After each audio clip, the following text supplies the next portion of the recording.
Bismillahirrahmanirrahim. Alhamdulillahirabbil alamin. Wassalatu wassalamu ala asyrafil anbiya'i wal mursalin. Sayyidina wa habibina wa syafi'ina Muhammadin wa ala alihi wa sahbihi ajma'in. Alhamdulillah, segala puji bagi Allah Subhanahu wa taala yang telah bagi kita nikmat Islam, nikmat iman, nikmat penuntut ilmu, nikmat berada di rumah Allah Subhanahu wa taala, dan nikmat keamanan. Alhamdulillah, negara kita tercinta Malaysia, Allah SWT telah menganugerahkan nikmat keamanan yang sangat-sangat luar biasa. Alhamdulillah, kita jauh daripada malapetaka, jauh daripada ujian dan musibah yang sedang menimpa saudara-saudara kita di Gaza. Dan dikatakan Muslim mereka hampir mencapai 30,000 orang yang mati di kalangan orang dewasa, wanita dan kanak-kanak. Jadi yang kata sebagai saudara Islam, sejak semenjak ni kehidupan kita agak tak selesa lah. Terutama diri saya bila makan, bila lapar, teringat ke orang Gaza. Bila dahaga, teringat ke orang Gaza. Kita kadang-kadang dalam seharian tu kita ada puasa Isnin Khamis. Jadi biasalah kalau kita sibuk dengan harian kita. Jadi kadang-kadang hari Isnin tu kita buka lambat buka puasa. Kadang-kadang lepas Aisyah mungkin start makan baru sikit sudu. Itu pun kata lapar yang rasa macam teramat lah. Sebab rasa macam dah tak waras lah.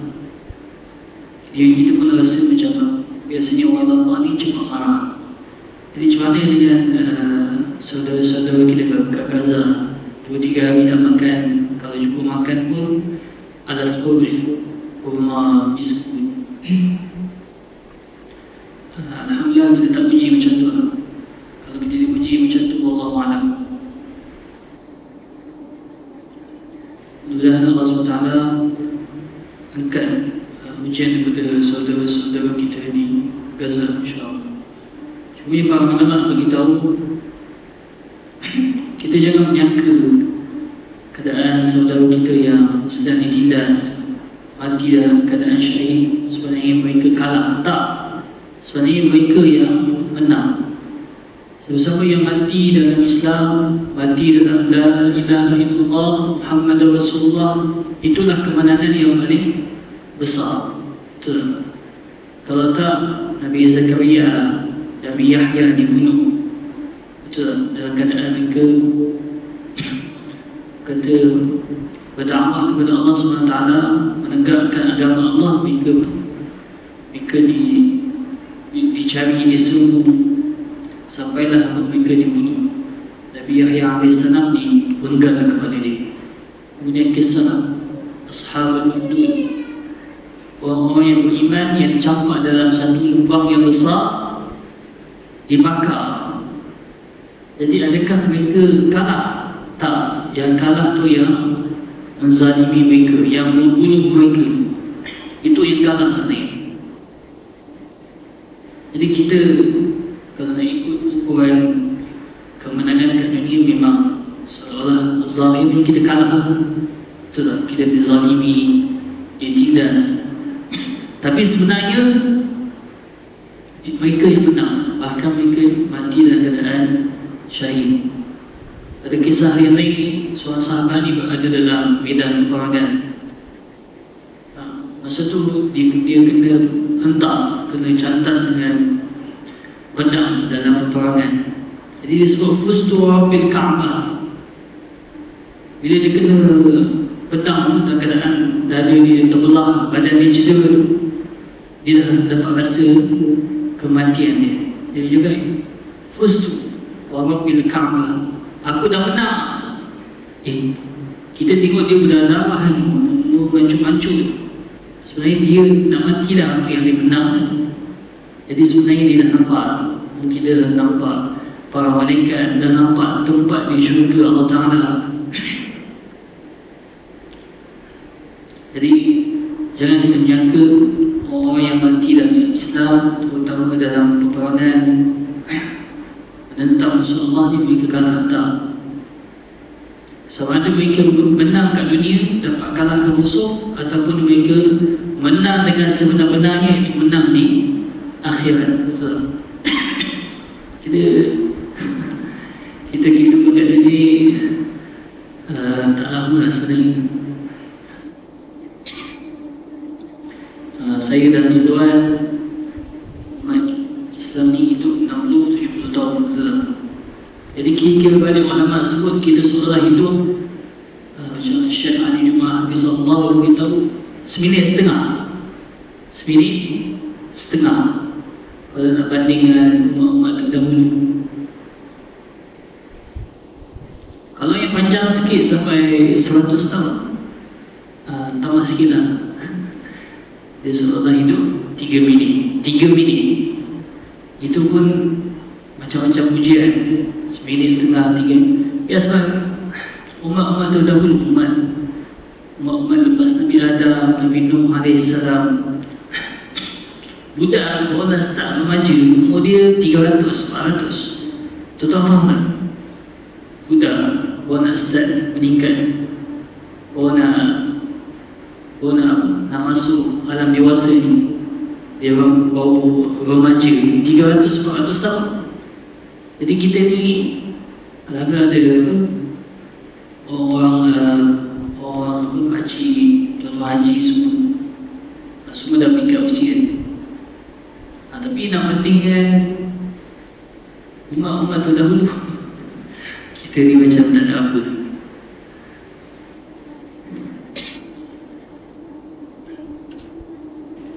Okay, InsyaAllah kita sambung hadis yang ketiga daripada kitab Syama'il Al-Muhammadiyah karya Imam At-Tirmidzi. Alhamdulillah pada kelas yang lepas kita dah sebut yang kitab Syama'il Al-Muhammadiyah ni dalam bahasa Urdu kesempurnaan baginda sallallahu alaihi wasallam yang menceritakan aspek sifat-sifat zahir baginda sallallahu alaihi wasallam, sifat-sifat akhlak mulia baginda sallallahu alaihi wasallam, sirah-sirah yang kita boleh ambil pengajaran. Jadi ulama sebut sebab apa kita belajar sifat-sifat baginda sallallahu alaihi wasallam, supaya kita jangan jadi umat yang jahil tentang baginda sallallahu alaihi wasallam, dan supaya jangan sesekali kita jatuh di kalangan orang yang merendah-rendahkan baginda sallallahu alaihi wasallam dalam keadaan kita sengaja ataupun tak tahu. Bila kita tak tahu, tak ada ilmu tentang baginda sallallahu alaihi wasallam, kita ingat dia manusia biasa, betul tak? Dia makan, dia minum, dia pergi pasar, lepas tu ada waktu dia sedih, ada waktu dia gembira. Ya, betul. Maksudnya Nabi SAW zahirnya memang seorang manusia biasa, tapi pada hakikatnya dia manusia yang luar biasa, yang mana bukan semua manusia boleh tahan untuk terima wahyu Allah SWT. Jadi dikatakan pada setengah cerita, bila Nabi SAW dia naik atas unta, dia binatang unta ni tuan-tuan boleh search kat internet. Allah SWT sebut afala yanzuruna ila al-ibili kaifa khuliqat. Mengapa manusia melihat, tak mengkaji kejadian unta. Maksudnya tuan-tuan mungkin ada pergi umrah haji, kalau tuan-tuan tengok unta ni satu makhluk Allah Ta'ala yang sangat besar, gergasi, dan dikatakan dia boleh makan, minum, dan boleh tahan sebulan tanpa makan dan minum. Jadi dia punya perut tu macam besar, gergasi, macam stok. Sebab tu kita boleh guna unta ni merentasi padang pasir waktu tengah hari, waktu malam. Sebab apa? Dia boleh tahan makan dan minum sepanjang sebulan-bulan. Yang mana benda ni tak ada pada makhluk-makhluk lain. Kita ni rasa 2-3 hari kalau tak makan, tak minum dah KO lah. Mungkin tanpa makan, kita minum saja boleh bertahan lah 7 hari. Betul tak? Ke ada sesuatu, ada yang lain tentang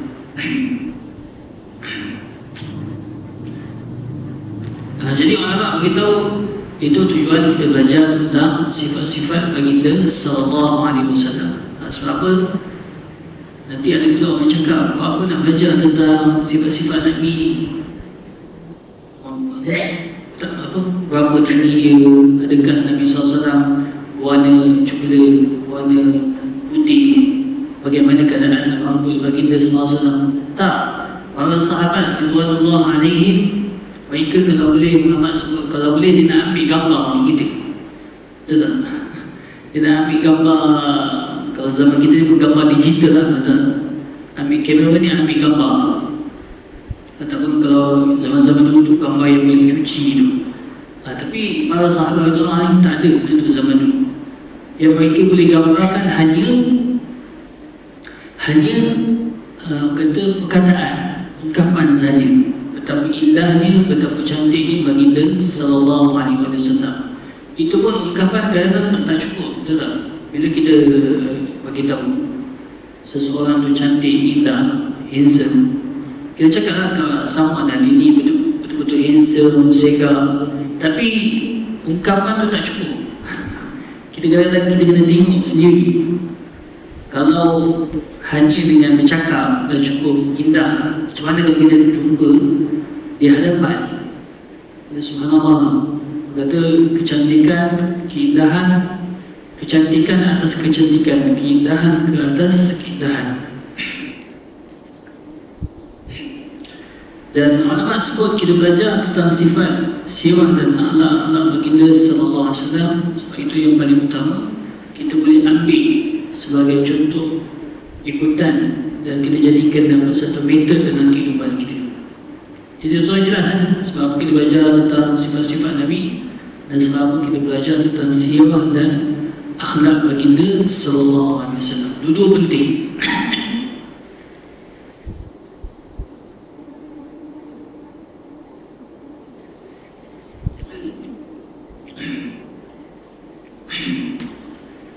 حدثنا محمد بن بشار يعني العبدي حدثنا محمد بن جعفر حدثنا شعبة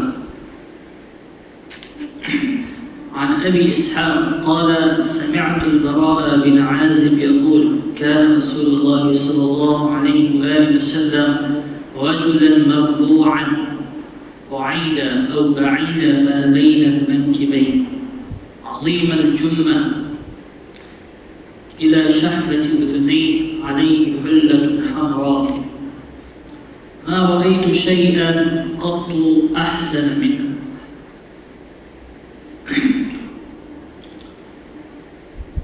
Telah diceritakan oleh Sya'bah daripada Abi Ishaq. Abi Ishaq kata, aku telah mendengar Al-Bara bin Azim kata, adalah Rasulullah sallallahu alaihi wasallam rajulan marbu'an. Di sini ulama sebut sifat yang pertama baginda sallallahu alaihi wasallam, dia adalah rajulan marbu'an. Dia boleh baca dulu dalam ni, rajulan marbu'an ataupun rajulan marbu'an. InsyaAllah tuan-tuan boleh dapatkan buku ni dalam Shopee. Saya cek kat Shopee, harga dia dalam RM20, RM25 ke RM30. Alhamdulillah sudah diterjemah dalam bahasa Melayu bumi kita. Nama kitab dia Syama'il Muhammadiyah, dan kitab ni mesti ada di rumah tuan-tuan. Sebab ni satu kitab yang sangat mulia, sangat berkat. Jadi kalau kita baca rajulan marbu'an, jadi ulama sebut sifat baginda sallallahu alaihi wasallam ni seorang yang sederhana, bukanlah yang terlampau tinggi dan bukanlah seorang yang terlampau rendah. Sebab apa terlampau tinggi dan terlampau rendah ni atau rendah ni, selalu manusia akan pandang kita sebelah mata, akan merendah-rendahkan kita, betul tak?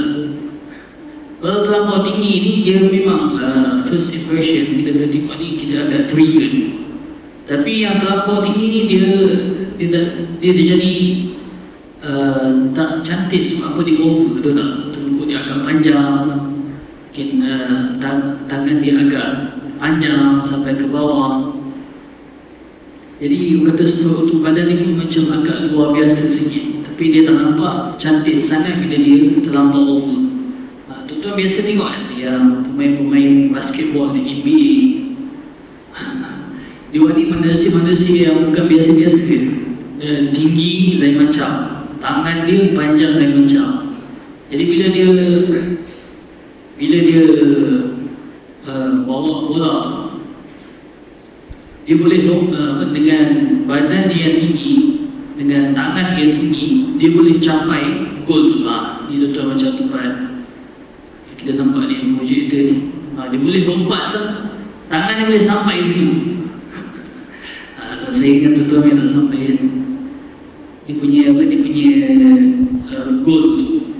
Jadi setengah yang tinggi ni kadang dia boleh ambil bola tu, dia hentak gol tu. Dia panggil apa? Gerakan tu slam dunk. Lepas tu dia bergayut ke situ. Jadi ni orang-orang yang terlampau tinggi lah, boleh sampai kat situ. Dan baginda sallallahu alaihi wasallam bukan seorang yang rendah. Bukan seorang yang rendah sebab apa? First impression orang yang rendah ni, biasanya kalau orang tengok rendah ni, orang akan pandang terendah kat kita. Dia ni mesti tak boleh buat ni, dia ni mesti lemah, dia ni macam-macam orang kata sangka buruk kat orang pendek. Jadi Nabi SAW ni tengah-tengah, tapi dia hampir dengan lebih hampir dengan tinggi. Sebab apa? Orang Arab ni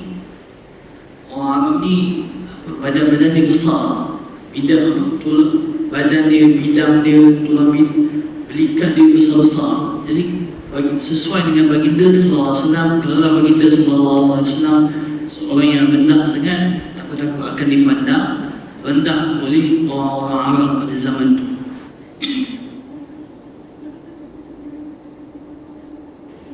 Jadi baginda sallallahu alaihi wasallam seorang yang sederhana tinggi, tapi dia lebih hampir dengan tinggi. Dan dikatakan kalau dilalu antara dua orang lelaki yang agak tinggi, dia akan lebih tinggi. Contoh kalau mungkin ada dua orang musuh Nabi SAW, dua orang tu mungkin kalau pada zahirnya nampak lebih tinggi kan? Tapi bila Nabi SAW berada bersama dia orang, dia akan lebih tinggi. Ini ulama sebut ini adalah kurniaan Allah SWT kepada Nabi Muhammad SAW, supaya tak ada siapa yang boleh melebihi baginda sallallahu alaihi wasallam dari segi sifat fizikal maupun sifat akhlak baginda sallallahu alaihi wasallam. Nabi SAW melebihi segalanya. Dialah ayah terbaik, dialah pendakwah terbaik, dialah ketua negara terbaik, dialah contoh idola terbaik, semualah dia sallallahu alaihi wasallam. Wa'ida atau ba'ida ma baina al-mankibain.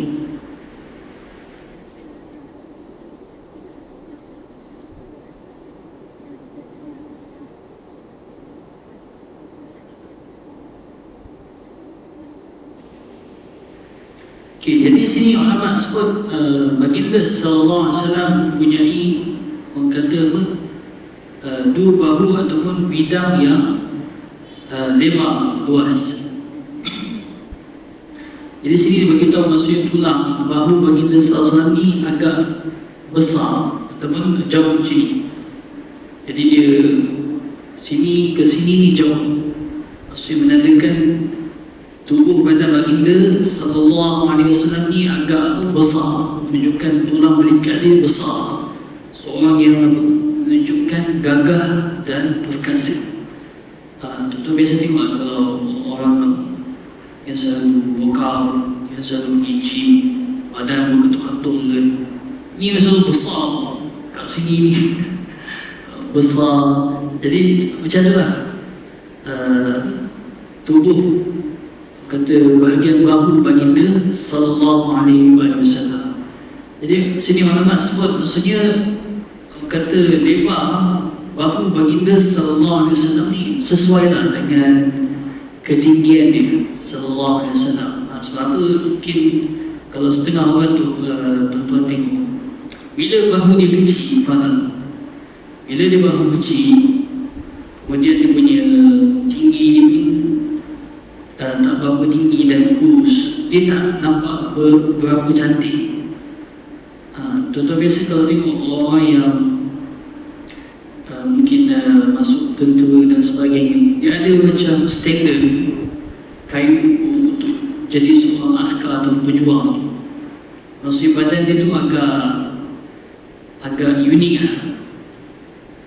Badan dia tegak, dia punya bahu ni luas sikit dan dekat orang yang kuat. Lepas tu Allah SWT, dia punya tinggi tu agak sesuai dengan bahu dia. Jadi badan tu nampak macam cantik, fit lah. Macam saya lah, badan-badan biasa dia. Kalau tuan-tuan tengok askar-askar ataupun yang bomba tu tak, badan ni besar-besar, ni bahu besar, tinggi, sesuai lah. Jadi baginda SAW bukan macam jenis yang mungkin bahu dia kecil ataupun mungkin bahu dia besar tapi tak sesuai pula dengan ketinggian, ataupun dia mungkin tinggi tapi bahu dia tak berapa luas, tak besar, jadi tak nampak berapa cantik lah situ. Kemudian baginda sallallahu alaihi wasallam azim al-jummah. Baginda sallallahu alaihi wasallam rambut dia mencapai hingga ke cubing telinga dia.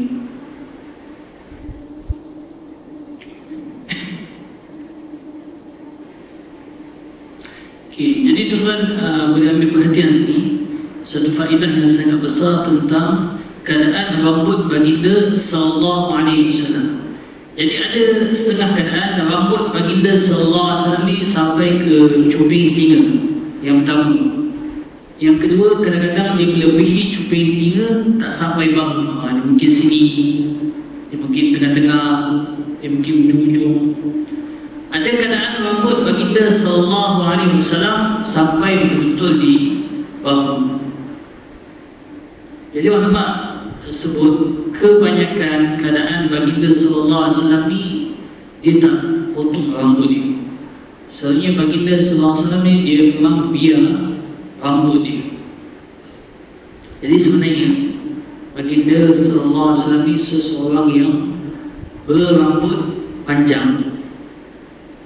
Dia jarang-jarang potong rambut dia. Dia biasanya dia potong rambut dia bila waktu pergi umrah ataupun haji, ataupun mungkin balik daripada peperangan ke.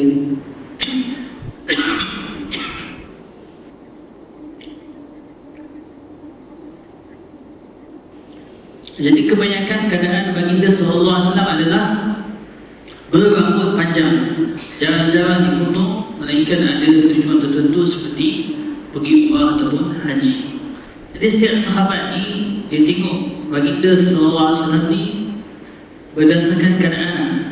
Jadi sahabat yang nampak Nabi sallallahu alaihi wasallam ni yang rambut dia pendek sampai ke cubit telinga, maksudnya mungkin masa tu bawa balik daripada umrah ataupun haji. Jadi ada setengah sahabat lain dia nampak rambut baginda sallallahu alaihi wasallam ni sampai ke pertengahan antara cubit telinga dengan tengkuk dia, sini ke sini.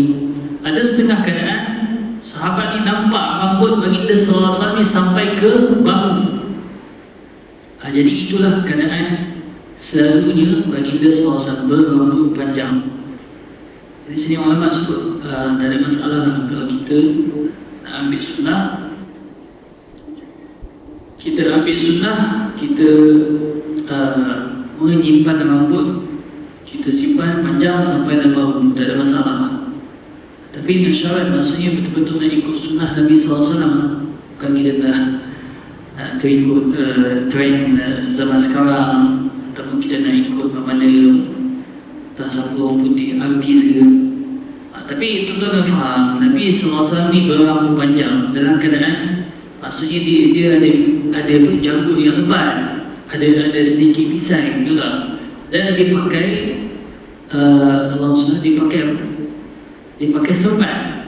Jadi nampaklah kelakian, nampak berbeza. Ni laki, ni perempuan. Yang zaman sekarang ni mungkin rambut panjang, betul tak? Masa depan jauh ni licin, misai tu licin. Jadi orang kalau datang daripada belakang tu keliru, dia ni laki ke perempuan. Bila tegur cik, Rupanya cik, bukan cik. Jadi maksudnya kalau boleh orang lelaki ni kalau betul-betul nak simpan rambut panjang, nak ikut sunnah baginda sallallahu alaihi wasallam ni, biar mengikut itu lah, kita simpan sikit janggut. Jadi umat Islam ni ikut sunnah Nabi sallallahu alaihi wasallam ni mudah je. Misai ni tuan-tuan bagi nipis, bagi nipis, nampak rambut sikit boleh lah. Kemudian janggut tu simpan tuan-tuan. Sebab itu sunnah baginda sallallahu alaihi wasallam. Kalau tuan-tuan tak nak lebat pun bagi trim, nampak cantik lah, betul tak? Pada setengah ulama tu lebat, jadi disimpan takat ni je. Dalam mazhab Imam Syafi'i kita kena simpan sini je kalau lebat sangat. Yang lain tu kita trim. Janganlah biar nampak sabut, nampak sakai kan. Kalau tu ni, kalau orang tengok ni, siapa syaitan ke? Tak boleh lah, maksudnya kita ni umat Islam yang kemas, tertib kan. Jadi kita jaga betul-betul. Jangan sampai sunnah baginda sallallahu alaihi wasallam ni disalah fahami ataupun apa, orang salah anggap tentang sunnah baginda sallallahu alaihi wasallam. Saya dulu ada seorang ustaz sepupu saya, dia pun dia cerita kat saya, dia ada sekali tu dia simpan rambut panjang nak ikut sunnah Nabi SAW. Tapi alhamdulillah maksudnya dia ada janggut sikit, ada misai, okey lah sekali je. Tapi uruf Malaysia ni biasanya kita jarang menyimpan rambut. Jadi kalau nak simpan rambut tak ada masalah, tapi dengan syarat betul-betul nak ikut sunnah Nabi SAW, bukan nak ikut orang yang fasik ke, orang putih ke, yang tak apa-apa. Tuan-tuan sia-sia lah amalan tu, tak dapat pahala.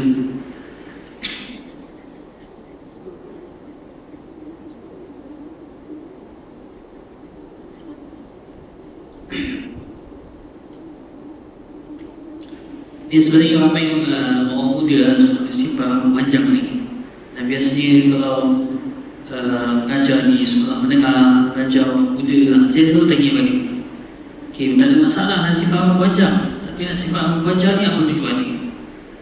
Setiap amalan kita ni diambil kira, ada pahala dan dosa ni. Nak rambut panjang ni nak ikut siapa tadi? Siapa itulah kita bila rambut panjang ni? Jadi dia agak terdiam kat situ. Jadi kita bukan ngecam lah, maksudnya kita terang dari segi memang boleh menyimpan rambut, tetapi kita menyimpan rambut ni sebab apa? Dia ada ikut sunnah baginda SAW. Pastikan ada janggut sikit, pastikan ada misai sikit. Kemudian lebih elok kalau pakai serban kan. Tapi ni takut jadi susah pula kalau nak ikut serban kan. Dia sekongkongnya ada janggut sikit dan sekongkongnya ada misai sikit. Ini yang ulama sekolah kata.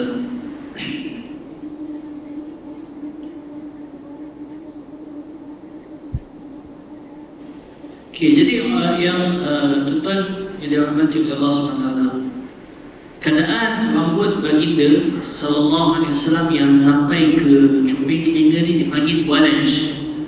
Dipanggil apa? Walaj. Yang pertama dipanggil wafra. Tuan boleh sebut dengan saya? Wafra. Okay, wafra ni apa maksudnya? Keadaan rambut baginda sallallahu alaihi wasallam sampai ke cubit telinga. Dipanggil apa tuan? Kita sebut wafra. wafra. Okey. Kemudian keadaan yang kedua limah. Kita sebut limah. Limah ni maksudnya keadaan rambut baginda SAW ni melepasi cuping telinga ni. Tengah-tengah dia nak. Dia tak sampai ke bahu. Kemudian last sekali dipanggil jummah. Tuan cuba sebut jummah. Bukan jumlah. Bukan jumlah. Jummah. Jummah ni maksudnya keadaan rambut baginda SAW yang sampai ke bahu. Jadi kesimpulan dipanggil apa? Walaj. WLG. Walaj. Setengah keadaan rambut baginda SAW sampai cuping telinga, setengah keadaan dia sampai ke tengah-tengah ni, tengkuk ni, setengah keadaan dia sampai ke bahu baginda sallallahu alaihi wasallam. Alaihi hullatun haram. Jadi yang sahabat ni dia menyifatkan baginda sallallahu alaihi wasallam, dia berpakaian serba merah. Berpakaian serba merah. Jadi sini faedah daripada Syekh Al-Sijam Hafizahullah. Dia ambil faedah ni daripada Syekh Abdullah As-Sadiq Al-Umari. Kita bila sebut merah, apa maksud merah ni? Apa? Orang panggil ni lah apa? Red. Warna merah, red. Color merah ni, betul tak? Tapi zaman dulu orang Arab bila dia sebut merah ni, warna merah yang kita fahami, maksud dia warna coklat macam ni. Macam ni. Lebih kurang macam ni lah. Sebab apa zaman dulu tu dia orang macam tak ada warna yang betul-betul merah macam ni. Tapi maksudnya baginda sallallahu alaihi wasallam mungkin dia menerima pelbagai pakaian-pakaian sebagai hadiah daripada luar. Jadi macam-macam warna lah dia dapat. Jadi ulama sebut ni, kita tak boleh berpakaian serba merah yang kata betul-betul merah daripada atas sampai bawah. Faham tak? Yang kata fully merah. Tapi ini maksudnya larangan sini bukan larangan yang berbentuk haram lah. Mungkin tak digalakkan, ataupun maksudnya hukum dia hukum makruh. Hukum apa? Makruh, bukan hukum yang betul-betul haram. Sebab apa pakaian yang fully merah ni sebenarnya warna untuk wanita, kan? Dia selalu kadang-kadang dia nak berhias, nak nampak cantik, segar. Mudah sana.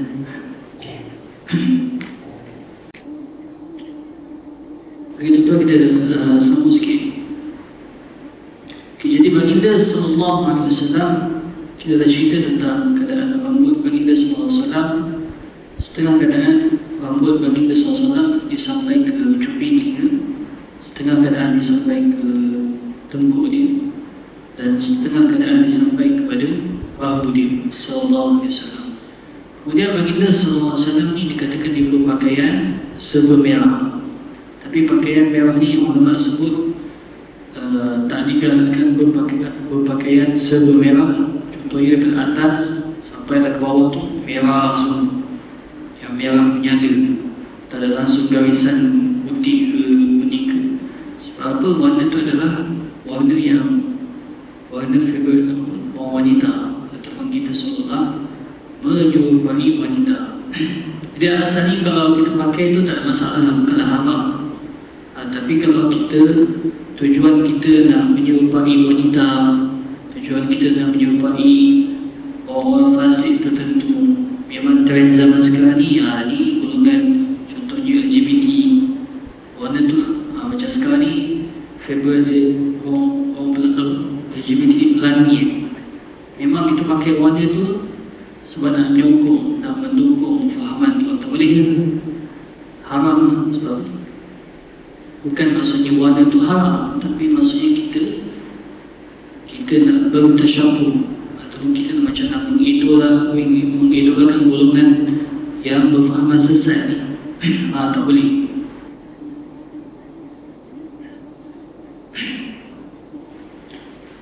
Okay, kemudian maksudnya baginda sallallahu alaihi wasallam ni dia berpakaian merah. Berpakaian, jadi baginda sallallahu alaihi wasallam ni antaranya ulama sebut maksudnya merah ni contohlah kalau kita pakai atas merah. Kemudian mungkin seluar kita pakai warna lain, warna hitam, warna biru ke, seluar slack ke, seluar biasa, tak ada masalah. Ini masalahnya yang pakai fully merah dari atas sampai bawah. Itu pun kalau kita niat bertasyabuh, ikut-ikut macam zaman sekarang ni, yang zaman sekarang ni lelaki nak jadi perempuan, perempuan nak jadi lelaki. Lepas tu apa lagi? Ada setengah pakaian yang tak berapa sesuai. Jadi masalah tuan, bila Allah SWT dah jadikan kita lelaki, kita bersyukur. Sebab kita, Allah bila jadikan kita lelaki ni, kita bersyukur. Maksudnya orang lelaki ni istimewa. Ada banyak perkara yang kita mungkin kalau jadi wanita tak sanggup untuk jadi wanita. Kita kena menanggung kesakitan mengandung, kita menyusukan anak, sanggup ke? Dan orang wanita nak jadi orang lelaki. Ada setengah orang perempuan ni dia cakap mudah je lelaki ni. Dia tak payah mengandung, tak payah menyusukan anak. Sanggup ke nak jadi orang lelaki? Maksudnya orang lelaki ni tanggungjawab yang besar. Dia wajib memberi nafkah kepada isteri dan anak. Dan kalau dikaya sikit, dia kena bagi nafkah kepada mak ayah. Atau kena bagi nafkah kepada saudara mara yang miskin kalau dia ada duit lebih. Jadi sebenarnya tanggungjawab semua tu. Okay, kemudian ulama sebut maksudnya pakaian Nabi SAW ni kadang berbentuk dua pakaian. Satu pakaian yang macam Pak Imam, Ustaz-Ustaz Imam kita pakai kan, dia pakai jubah putih luar, kemudian dia pakai baju hitam, dia pakai baju putih dalam dan baju hitam kat luar. Ataupun dia pakai macam setengah ulama, dia pakai macam jubah kurta kat dalam, kemudian dia pakai ada satu dipanggil macam jubah, pakaian jubah kat luar. Kemudian sahabat sebut, ma ra'aitu syai'an qattu ahsana min. Aku tak pernah lihat sesuatu yang lebih indah daripada baginda sallallahu alaihi wasallam. Jadi ulama sebut tak ada yang lebih indah daripada baginda sallallahu alaihi wasallam. Sama ada matahari, sama ada bulan, sama ada mana-mana wanita, mana-mana gunung, tak ada. Sahabat ni beritahu bila nampak Nabi SAW, kemudian dia tengok bulan purnama yang cukup, yang bulan terang menerang tu dibandingkan, jadi Nabi SAW lebih cantik dan lebih indah daripada bulan purnama tu sallallahu alaihi wasallam. Okay, insyaAllah kita tutup majlis kita dengan tasbih kafarah dan subhanallah wa bihamdihi asyhadu an la ilaha illa anta wal 'asr innal insana fi khusr illa alladhina